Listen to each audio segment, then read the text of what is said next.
Thank you for joining us this evening. I'm Polly Mahar, and I'm the Lived Expertise Lead here at the Atlas Institute for Veterans and Families. And I'm a veteran spouse, and I am the mother of two adult children. I'd like to take this time to acknowledge the land on which the Atlas Institute for Veterans and Families operates in the traditional unceded territory of the Algonquin Anishinaabe people. Um, we'd just like to let you know that some of the information that you're going to see tonight in the digital stories, some of the content might um, touch on some difficult topics, and it might be difficult to listen, and it might bring up some emotions for you tonight. So we encourage you to take care of your safety and your well-being this evening. And so we are going to put in the chat some information lines for you should you need them, as well as we have a psychotherapist that will be available for an hour after this webinar. And her name is Cynthia Shopman, and her email and phone number will be in the chat for you should you need immediate assistance following this. But we're really happy that you've chosen to stay with us for the next hour and watch some incredible stories unfold with us. So at this time, I'd like to invite Larissa to join me. Thanks. Thank you, Polly. I'm Larissa Landmark. I'm the National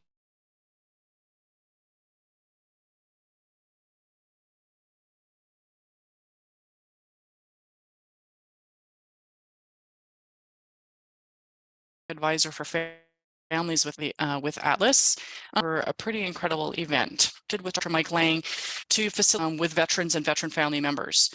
It was an opportunity for these folks to come and tell their story in their own words, and really they were at the helm of the creation of these stories, which is pretty incredible. Keep that in mind as you're watching the stories tonight. When I say that they created them and built them, they were in control of what stories they chose to tell of their own journeys, how much they wanted to share, but also what images they wanted to choose, what music they wanted to put with their story. And they actually physically built it using technology that's a little bit beyond me, but I know that Mike will explain a little bit more. So it really is beautiful in that these are owned by the participants, the creators. They're really moving stories that all share messages of hope. And we've heard from the creators how much participating in the weekends has helped them in their own healing. One of the intentions of all the digital stories is for other veterans and family members to know that they're not alone in their experiences.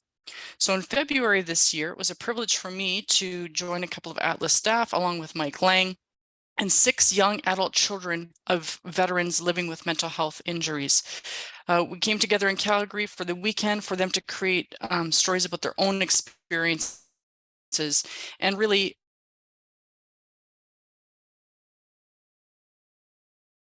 adult.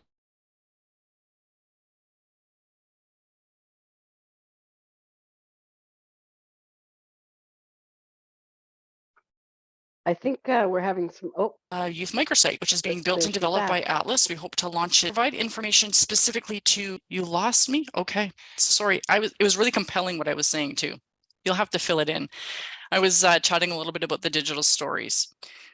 When I met these 6 young adults in Calgary, I have to admit, I think I maybe underestimated them a little bit, given their age. They're young adult children. I have 4 adult children of my own, but they really blew my socks off. As I said, I underestimated their wisdom, their maturity, their insights into their experiences.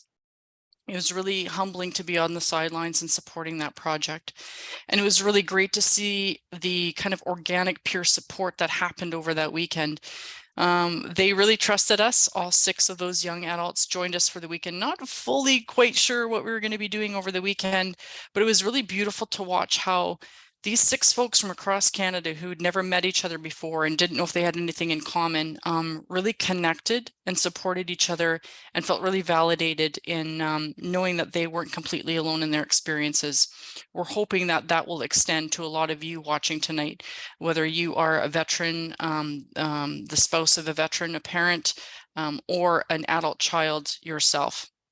So a little bit more on what is digital storytelling. I'm going to hand it over to Mike Lang to explain to us a little bit more about the digital storytelling process. Great. Awesome.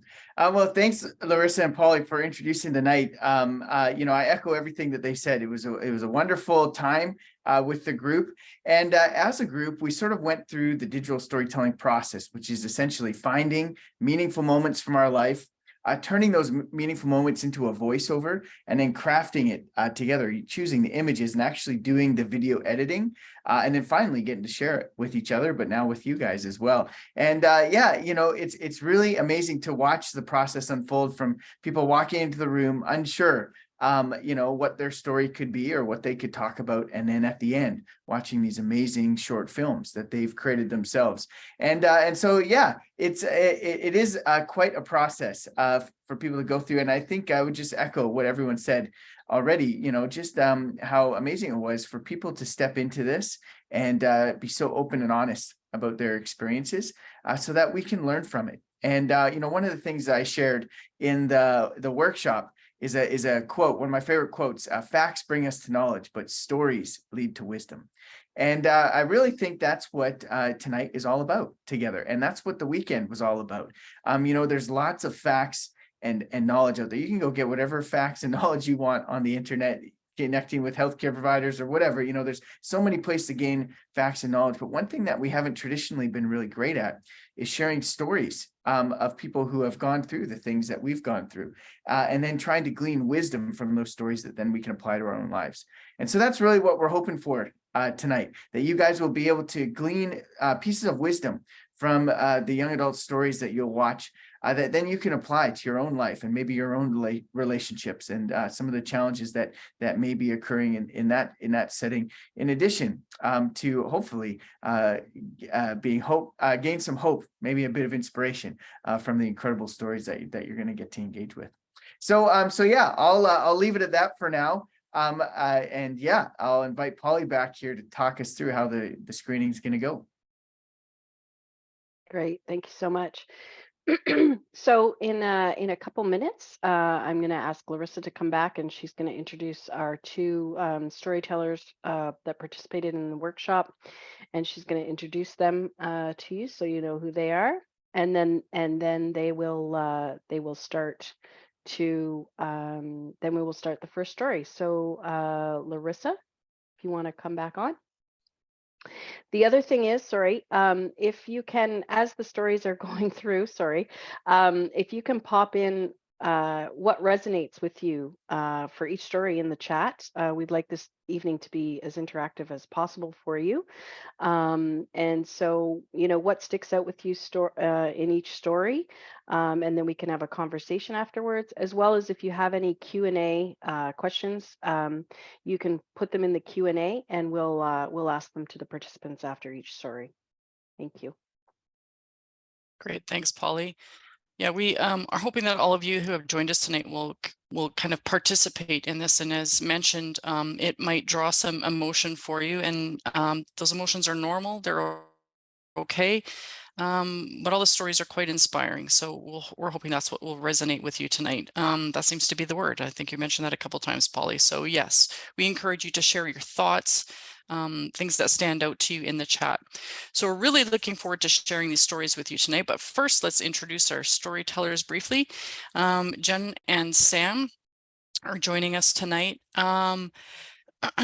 When Jennifer arrived for the weekend, she struck me as kind of what's the word I'm looking for, Jen? Like, you're kind of a go with the flow kind of person, and I think a little bit spontaneous, because you're like, I don't really know. I jumped in the car and I drove here, and here I am. So let's figure out what's going on for the weekend. So there she was. And Sam, I met Sam actually almost a year and a half ago through another project at Atlas. We had some pretty amazing conversations, Sam, and if I can say, it seems that it was the beginning of a bit of a journey for you.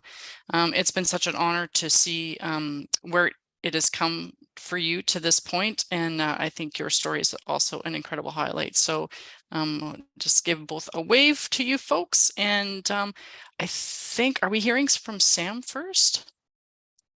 So Yes, we are. Are you ladies ready? We're ready. Hand it back over to you, Polly. Thank you. And you stole my thunder there, because I met Sam about a year and a half ago as well, when Sam was working with the Atlas Institute.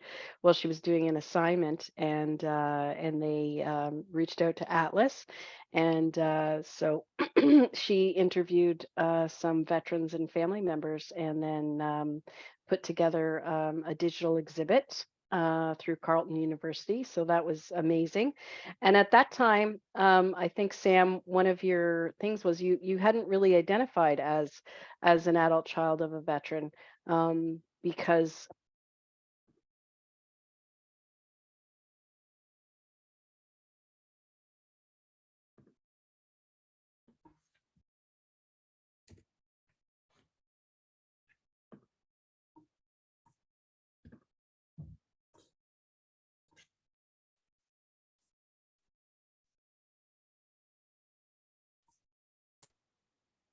Polly, I think we lost your sound. Yeah, what's with the technical issues tonight? Are you back? Can you hear me? Okay, we're good.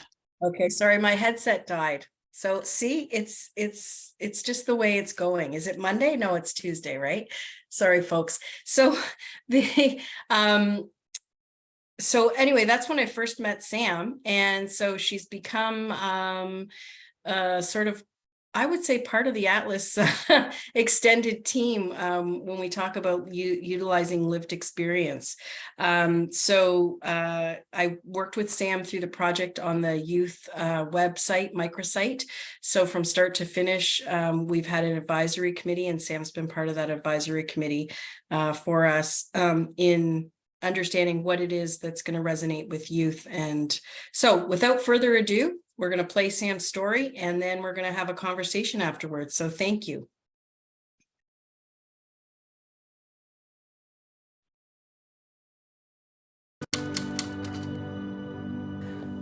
I've never considered myself to be part of a military family.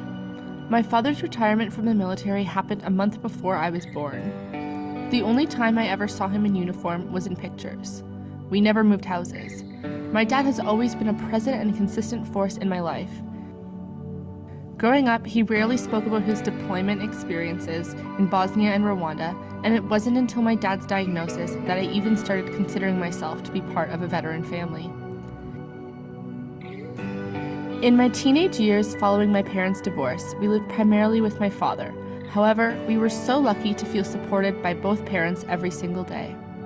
Even then, I felt like there were some aspects about my at-home life that my peers, cousins, and friends didn't experience. I took on a lot of responsibility as the oldest daughter, sometimes cooking dinner, supporting my little sister in school and in health. Sometimes it meant making sure my father was able to get to bed safely. I was the one there to fix things. With my father's PTSD diagnosis 20 years after active service, a lot of things about my day-to-day life started to make sense, but at the same time, some things were even more unclear. My parents' divorce, why certain friends and family members had distanced themselves, and my father's drinking and admittance to a rehabilitation center. Soon, questions about how to fix him, heal him, and make him better began to consume me.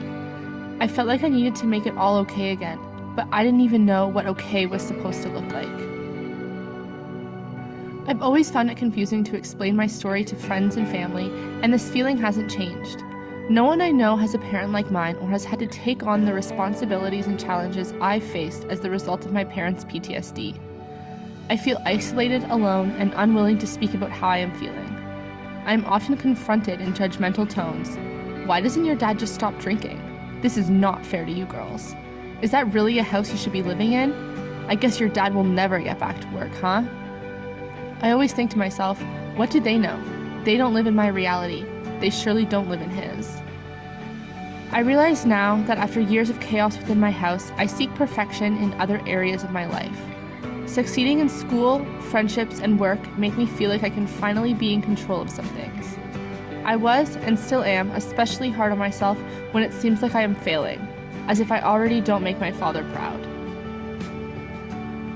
Despite everything, I don't feel burdened by the role I play in my family as the daughter of a veteran with PTSD. It has been a privilege to support my father, my sister, my stepmother, my grandmother, as we go through these experiences side by side with love. However, this doesn't mean I don't get angry, feel guilty, or that it's not hard. There are days when I wish things were different, that we were just a normal family. It's taken me a long time to recognize that, for a lot of reasons, I may never get the answers to the questions I feel most important, and to understand that there's nothing to fix, and it's not my responsibility to heal my parent.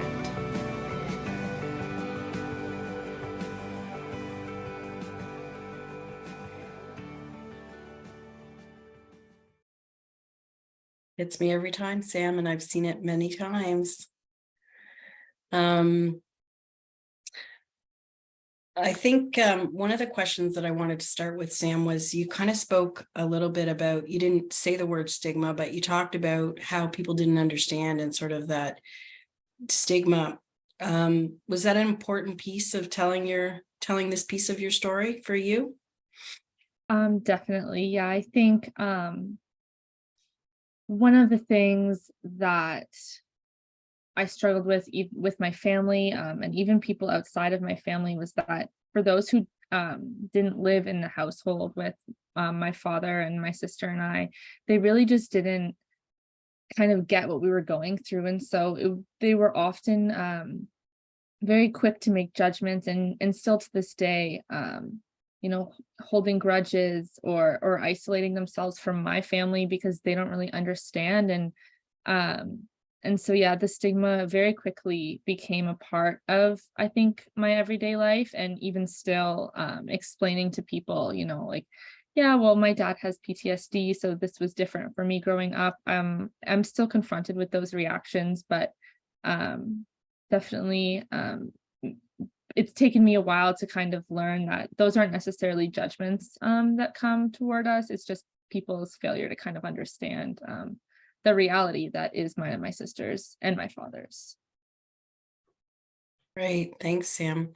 We did have a question actually about that stigma. How did you deal with the stigma of a parent having PTSD, which you kind of chatted about, but was there any other tools or supports that you seeked out in helping you? Yeah, I think for the most part, so a driving force for me, so I'm going to get emotional, is my younger sister. And so making sure that she knew that this wasn't about her was something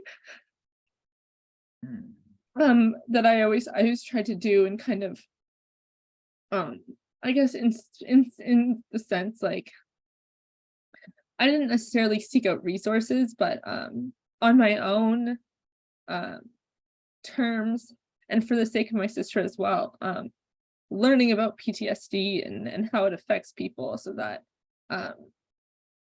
other people's judgments didn't have kind of the same impact on me, or didn't influence the way I thought about it, and knowing, like, this is how I live my life, and my dad is experiencing his life, and this has nothing to do with other people. And I think just almost like a mantra was something that I kind of used to support myself. So Thank you, Sam. Thank you.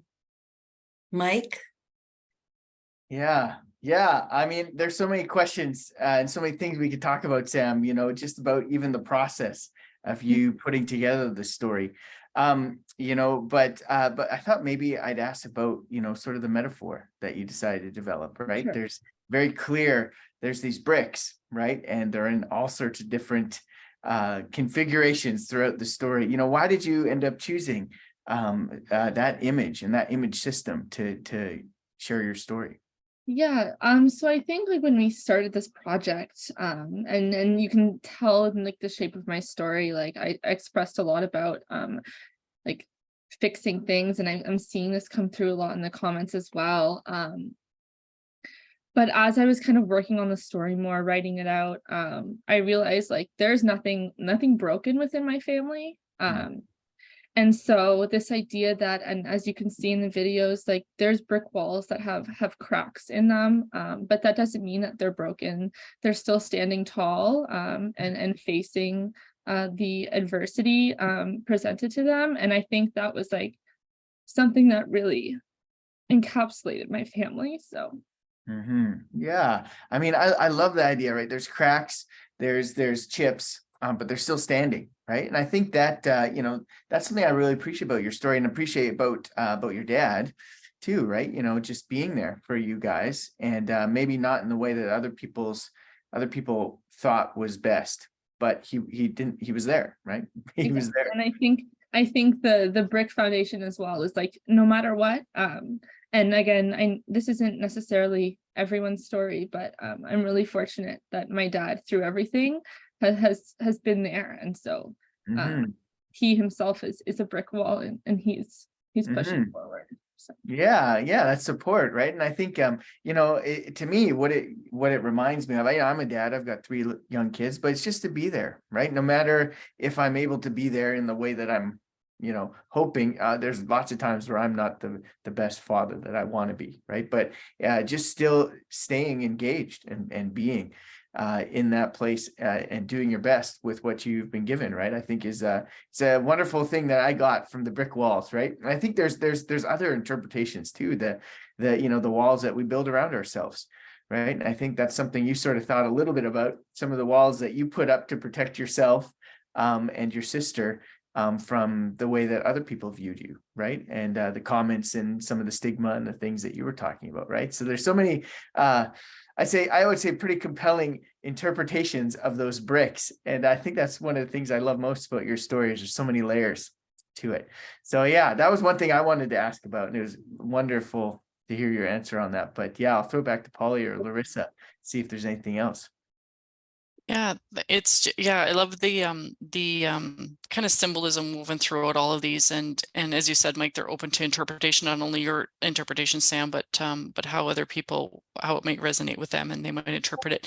Something that was really powerful for me in the telling of your story was that you said that you came to a realization that it wasn't your job to fix it.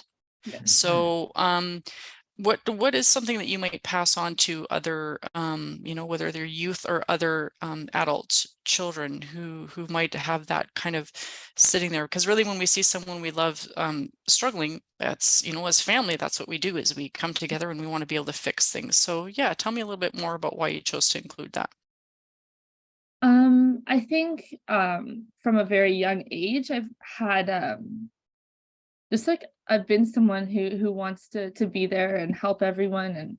And as the oldest child, so as I mentioned in my video, my parents are separated, and so that happened when I was 12, and my younger sister was 8, and so I was kind of the one to kind of bridge the gap. So if anyone, you know, comes from a separated family, sometimes children are kind of that point of contact between separated parents. And so that was one way that I felt like, well, I'm maintaining kind of that connection between my parents.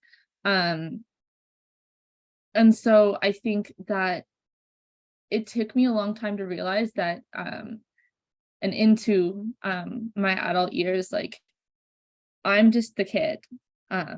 My parents are dealing with their own grown-up stuff, and one day I'll have my own grown-up stuff to deal with.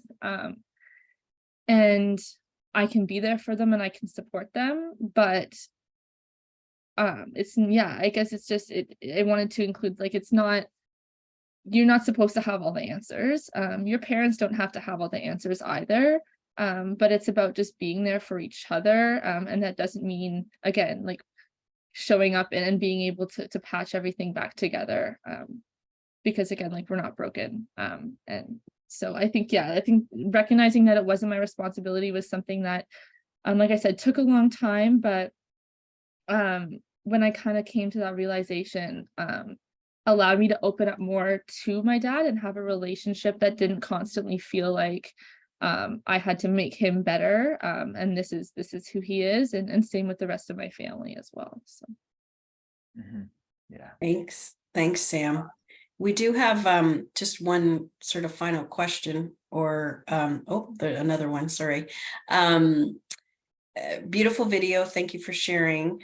What advice would you have for parents with PTSD? And I mean, I know that's a broad question, but, in thinking back as a child, and again, I know your father was diagnosed long after service. Would there be any advice for parents in maybe when they get the diagnosis and how they could, help their children? Yeah, for sure. I think, and again, every story is different. Every diagnosis is different. But my sister and I mean, we have grown up in an age where mental health is something that is talked about all the time. And so it was really, we've stressed to our dad before, like, we recognize, like, you don't want to talk about maybe what happened with us, but be open about, today is an off day, like I can't do this and this today, or like give me some space. And having that openness and that communication is something that I think helped my sister and I, and relieve some of the frustration of, oh, dad's not doing this today, or oh, why do I have to go and do this? And again, for me, like as an oldest child, I took on a lot of responsibility of like picking up my sister from school, which later came to realize, like, this is something that I don't know, I think that I'll leave it at that for now. But Thank you so much, Sam. So I think we're going to go to our next story now. Mike, over to you. Yeah. Awesome. Yeah. We're really excited. I think what Sam was saying is a perfect segue into the next story. And we're going to be watching a guy's story named Cameron. Unfortunately, Cameron is very busy right now with a certificate course working in mental health and homelessness, which is actually very cool once you see his story. But he couldn't make it tonight. It's a very busy time. And so he couldn't be here, but he still wanted us to watch his story, and we're going to have a little conversation about it. So again, as you watch it, think about one thing that resonates with you in the story. And maybe in particular, is there some similarities and differences to what Sam just shared? Because I think there's definitely some overlap between what she talked about and what Cameron is about to express to us through his story. So here we go. Cameron's story, everyone.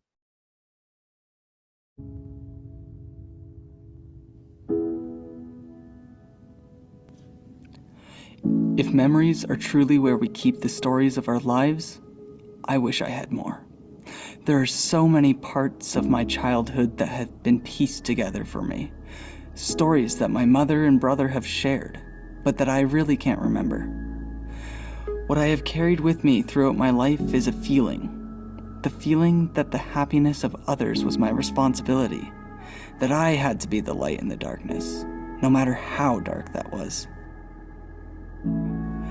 One memory I do have is when my mother had just joined the military and gone off to basic training. We were alone with our father. I didn't know if we would have a Christmas tree that year. My brother and I were out playing in the yard when I noticed the neighbor's hedge. I honestly didn't think he'd miss it. And so, in the spirit of Christmas, we dug it up.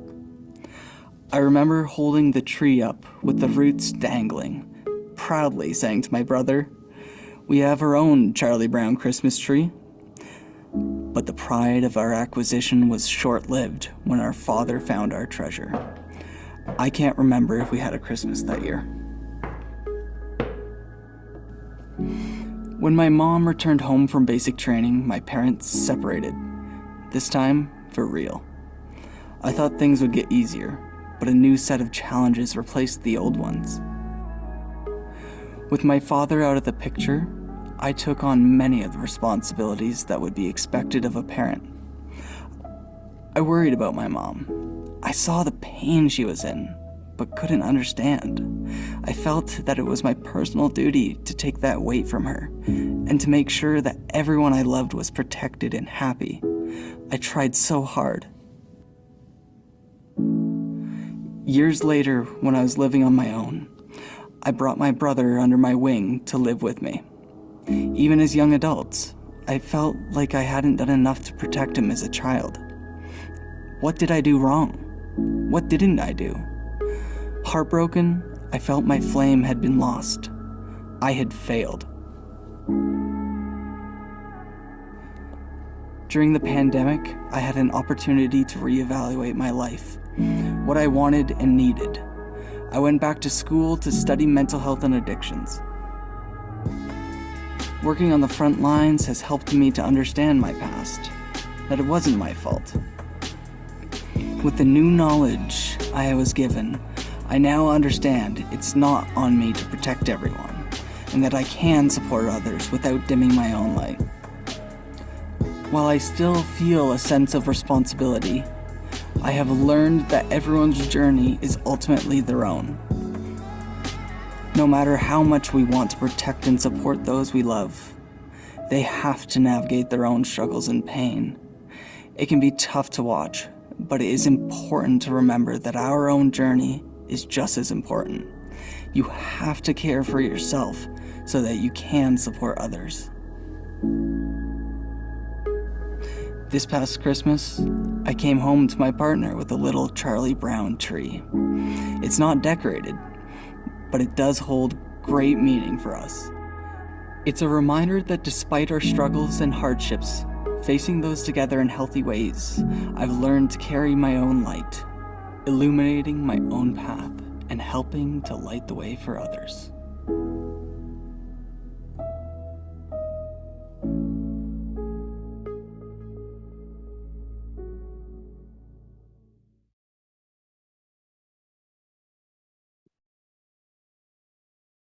Wow, there we go.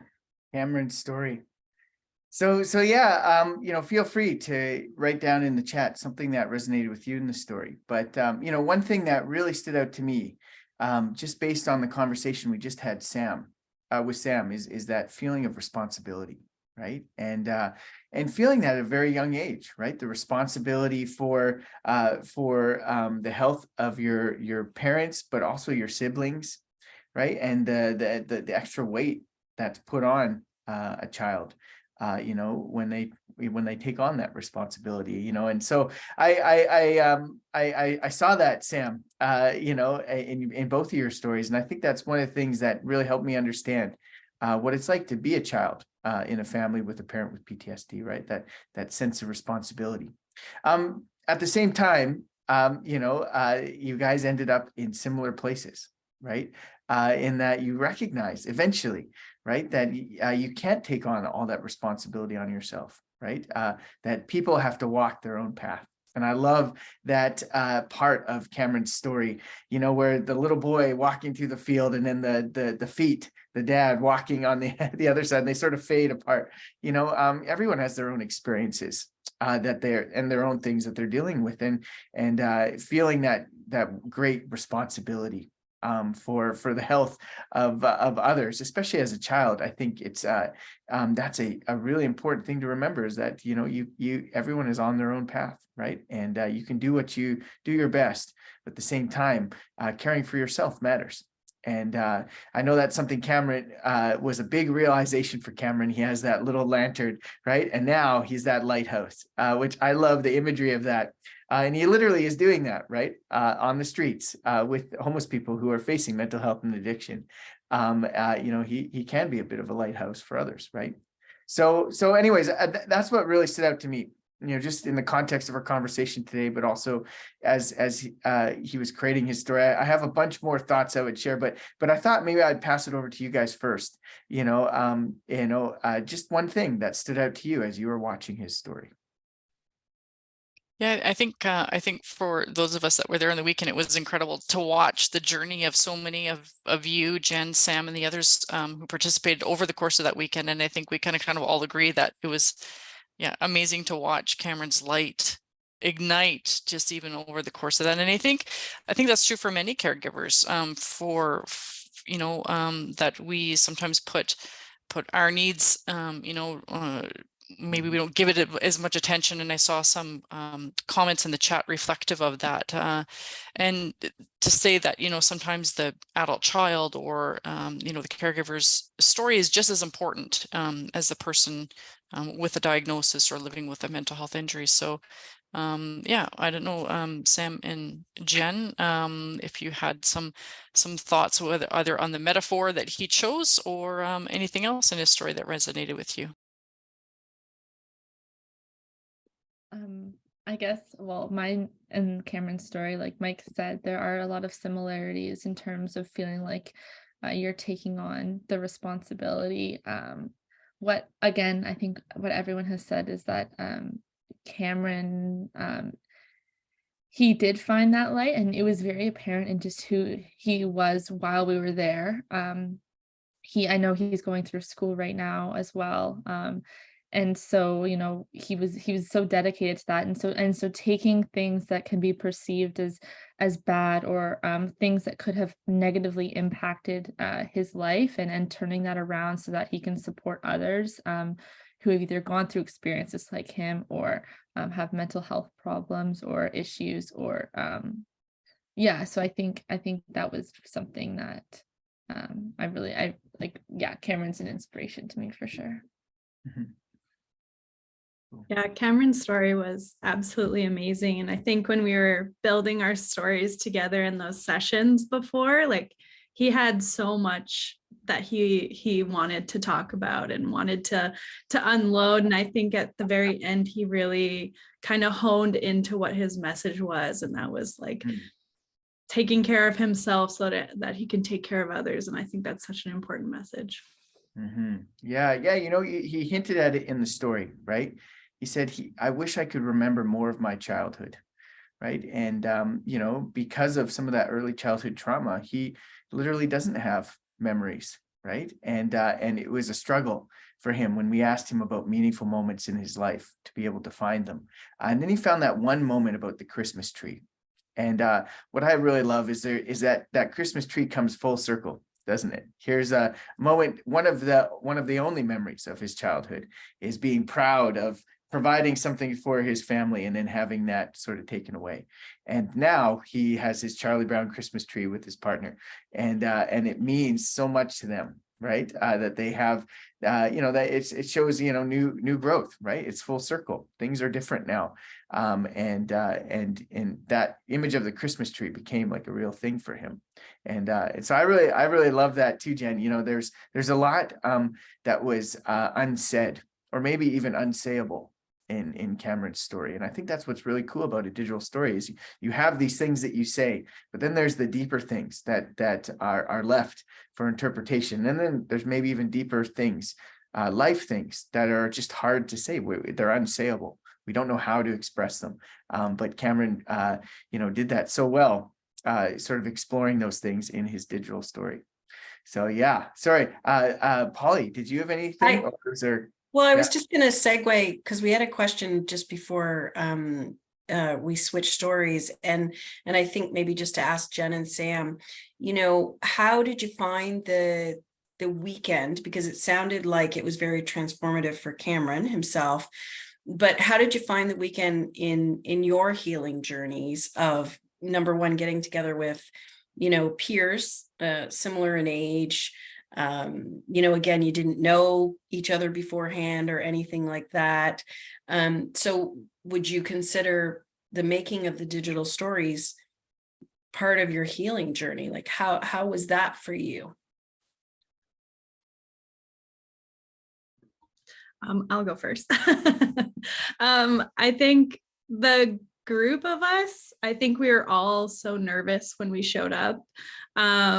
But I think after we settled in, we realized that we had all such different stories, but we connected with each other on this one mutual thing. And we like all call ourselves trauma bonders now because we had this connection in this group, and we really like took care of each other and really like supported each other. And it was honestly beautiful to be a part of and like to witness everybody's stories and witness all of these like big realizations that everybody was having, like how their parents' PTSD truly affected them and how they're coming out on the other side. Thank you so much. I'm tearing up now. Over to you, Sam. Yeah, I agree. I think one of the things for me is that I've never, like I said in my video, never really considered myself to be part of a military community.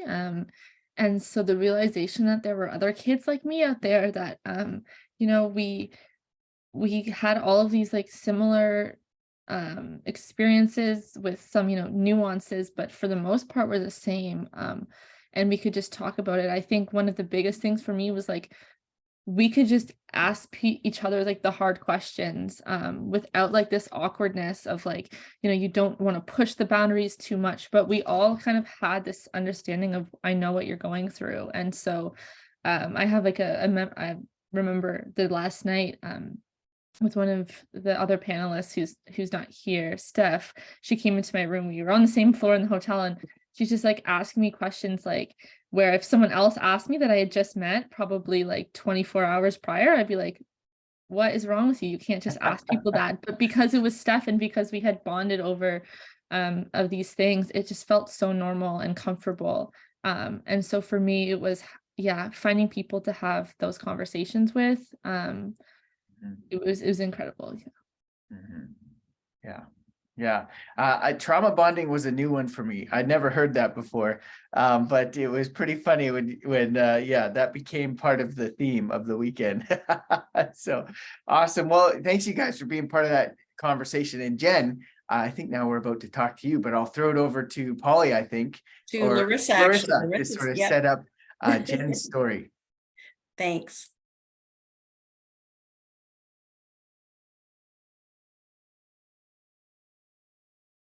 Uh-oh, it looks like Larissa may have frozen. And now she's gone. Polly, maybe you can set up her story. Or maybe I will. Is it okay if I do it? Sure, go ahead, Mike. There you go. I think, unfortunately, Larissa has hit that time where all the kids are home and using up the bandwidth. And so our internet is slowing down a bit. Jen, I'm really excited to share for us to get to watch Jen's story and have a conversation about it. I think, one of the things that I love so much about your story, Jen, and we'll see it in a moment, is just there's very honest moments in there. And it's really easy to shy away from some of the difficult feelings that young adults feel, and also that family members feel, and you leaned into it, and so has your dad. And so I'm excited for everyone to get to watch your story, and we'll talk with Jen afterwards. So here we go, Jennifer's story.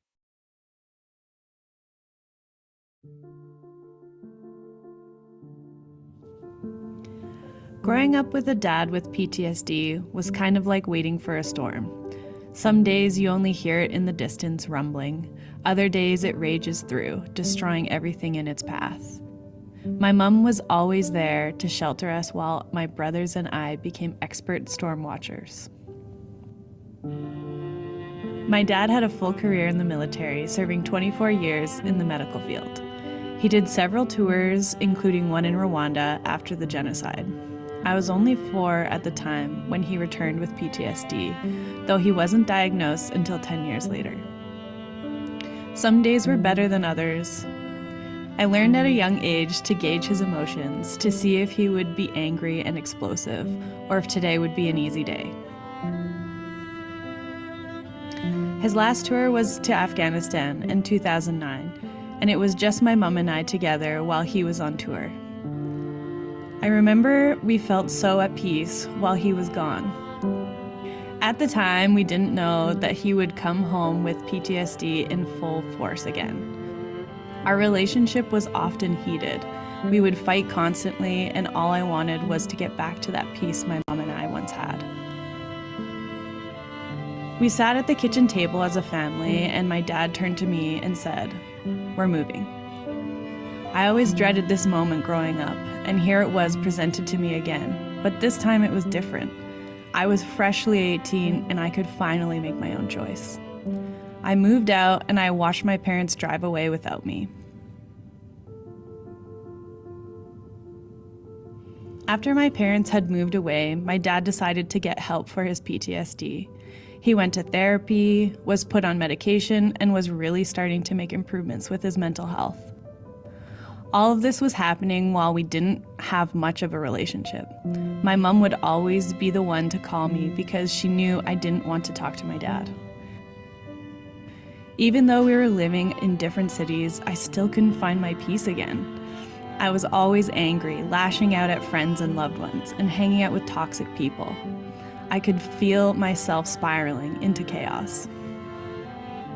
I knew my dad was writing a book on his healing journey, tales from his career, his tours, his PTSD, and how he healed. He called me one day and asked me if I would read it, to understand his story better. I sat in my bed night after night, trying to read his book. Each page I turned only fueled my anger. Why did it make me so angry? Why couldn't I heal like he could? Even though I was never the one with PTSD, it had affected me deeply. I was angry that I didn't have a healthy dad growing up. I was angry that his PTSD always took center stage. I was angry because I felt like I was never important to him. What I needed was a conversation. I wanted him to hear all of my hurt and anger, and I wanted him to really listen, to show up.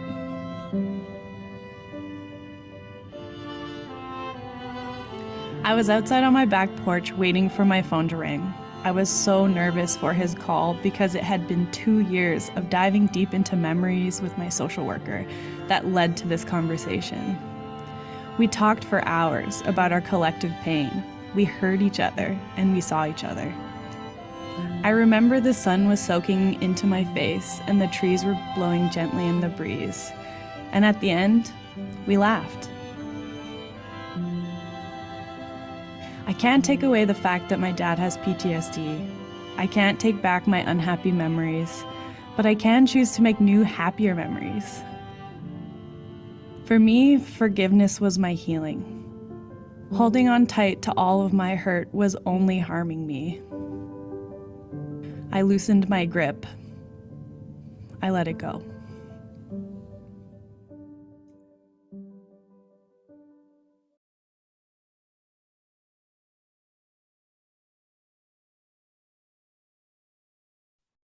Wow. What a story. I think Larissa is still having a hard time joining us. So maybe Jen, we will, oh, there she is. Okay. Larissa, you're back. I'm back. Let's give this a shot. I appreciate everyone's patience. And the reality is that I am, part of a veteran family. We have adult children, and so viewing tonight is important for a number of people in my house as well, because we're living it. So maybe we're stretching the bandwidth a little bit, but it's important for all of us to get a crack at it too. So thank you, everyone. So yeah, Jen. Yes, your story is resonating with so many people. The term storm watchers, the imagery that you chose there has been so powerful for many people, and to some that we've shared with that aren't part of a veteran family, it still resonates with them. So it was very powerful imagery. I think I'm going to kind of hone in on one spot, if it's okay. About halfway through your story, there's an image where there's clouds that are swirling kind of inward. I don't know, do you know which part I'm talking about? So what does that particular image represent? Why did you include that? Because there's a bit of a shift in the story there. So yeah. Yeah, I think that part of the story is kind of where I'm kind of realizing like how angry I am and how my anger is seeping into all aspects of my life. Like I was hanging out with the wrong people. I was, like lashing out at friends and family. Like I wasn't happy. I wasn't a good person. I wasn't making good choices. And it's just this like spiral for me, like this pulling down. And I think that's where I decided to get help, I think. Mm-hmm. And if I can say that there's like a tension in that point of the story. You picked it visually, even as you're talking about it, I can feel that tension, but the beauty of it at the end is the ping, is the drop where you chose to let it go. Again, we had a story earlier today where the theme was kind of about choices, and just think that that's so powerful. And we kind of talked about it on the weekend, how you kind of let that moment hang there with that drop. So, you know, there's kind of a resolution, if you will, to the story. Wondering if there was, did you have a different perspective coming into the weekend? You're showing up, trip to Calgary, as I said, you're spontaneous. But in the process of doing this story, did it actually kind of give you a different perspective that you might not have had, you know, on the Thursday or Friday as you were driving there? I think I kind of expected, you know, like a very emotional weekend, I would say. You know, it's emotional work. But I think what I didn't expect was to have this amazing connection with all of the youths that were in the group. I feel like I snuck by in the age range. So I'm like a little older than everybody else. So everybody was 18 to 24. And that was the time when I was feeling so tumultuous and emotional, and finally making these connections to the PTSD in my life. And I just thought it was so amazing to see these young people making those connections at that same age, and really being so resilient through it. It was inspiring. That was a good word for the weekend, absolutely, and even for tonight. You folks are absolutely very inspiring. Mike, any thoughts or anything you'd like to pull out a little bit? Yeah, I do have a question. I sort of springboard off one of the questions in the chat. But you know, one of the hard things about digital story is that you have so much you could include, and choosing what not to include is like the hardest part. And in there, you mentioned, you know, it was 2 years of therapy, right? Before you were in a place where you wanted to have that conversation with your dad. And one of the questions in the chat was, you know, how did you prepare for it? How did you prepare for that conversation? And maybe I'll expand on that. And how did you decide, like, what kept you going back to therapy for those 2 years and doing this work that you needed to do? Yeah, I mean, I think I kept going back because I wasn't sure I was ready.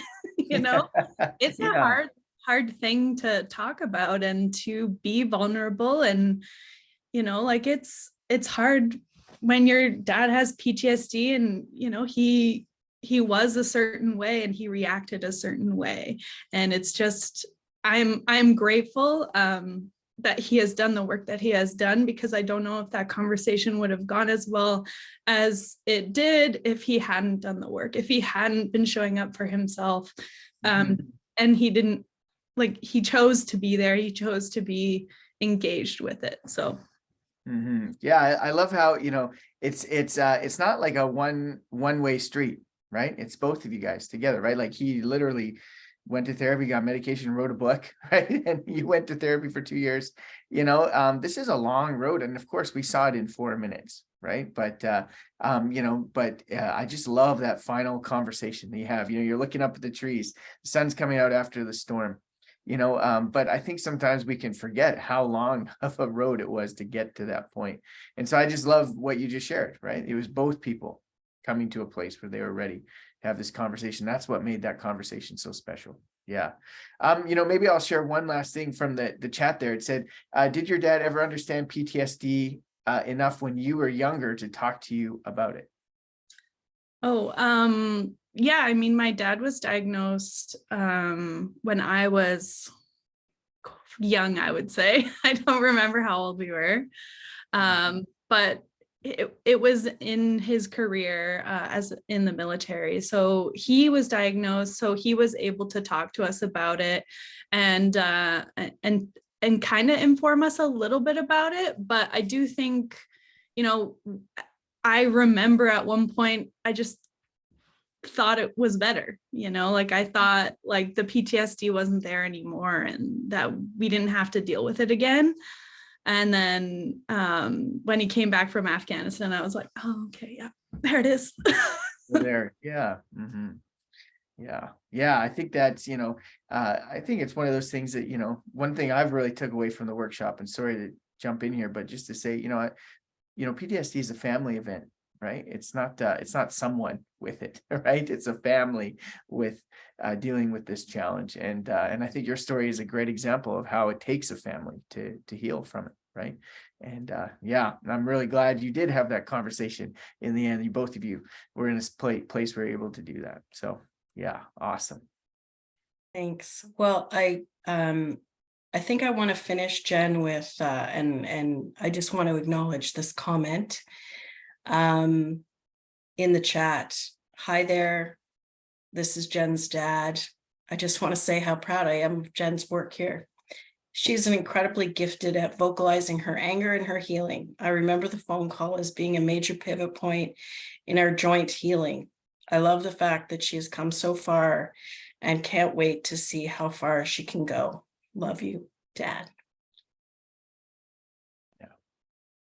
Awesome. So